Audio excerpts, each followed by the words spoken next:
रामधारी गुप्ता भाग 1 dictation number 5 100 शब्द प्रति मिनट स्टार्ट।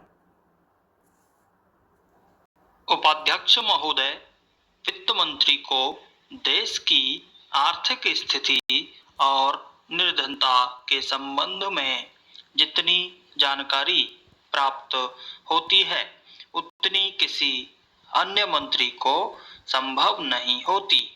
बजट बनाते समय वैसे तो बजट में आय व्यय का ब्यौरा होता ही है, लेकिन मूल रूप में देश की आर्थिक नीतियों में किस प्रकार का परिवर्तन हो तथा किस मार्ग पर वह देश को चलाना चाहते हैं, सरकार का लक्ष्य क्या है, इन सब नीतियों का बजट में विवरण होता है।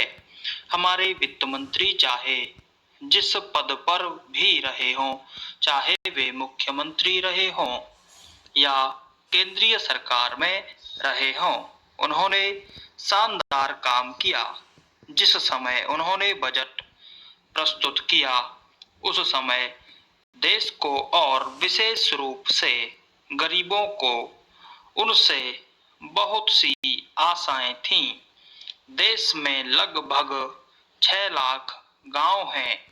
उनमें जो बेरोजगारी है, गरीबी है, उसके संबंध में देश की जनता को उनसे बड़ी आशाएं थीं और जनता देखना चाहती थी कि इस अवसर पर सरकारी नीतियों के द्वारा देश को वे क्या मार्गदर्शन देना चाहते हैं।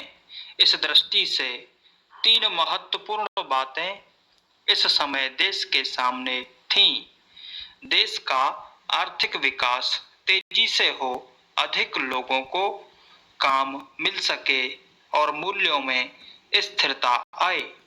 जहां तक इन 3 उद्देश्यों का संबंध है, हमने देखा कि उस ओर कुछ प्रयत्न हुए हैं।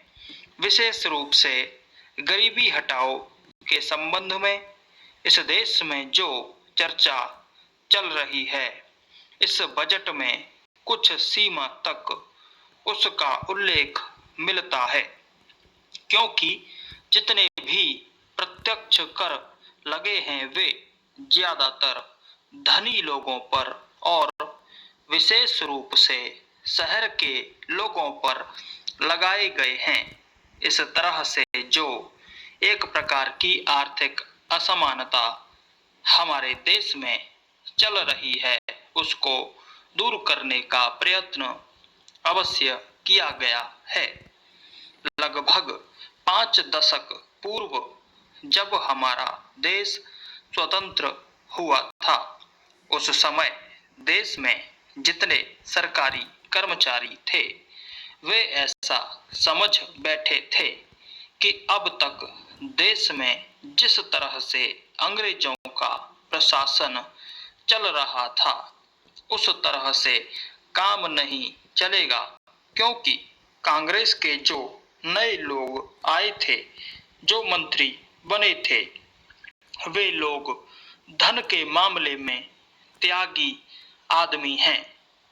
धन से उनको मोह नहीं है, लेकिन बाद में उन्होंने देखा कि हमारे मंत्री लोग भी उसी तरह से शानदार जीवन पसंद करने लग गए जिस तरह से अंग्रेज करते थे।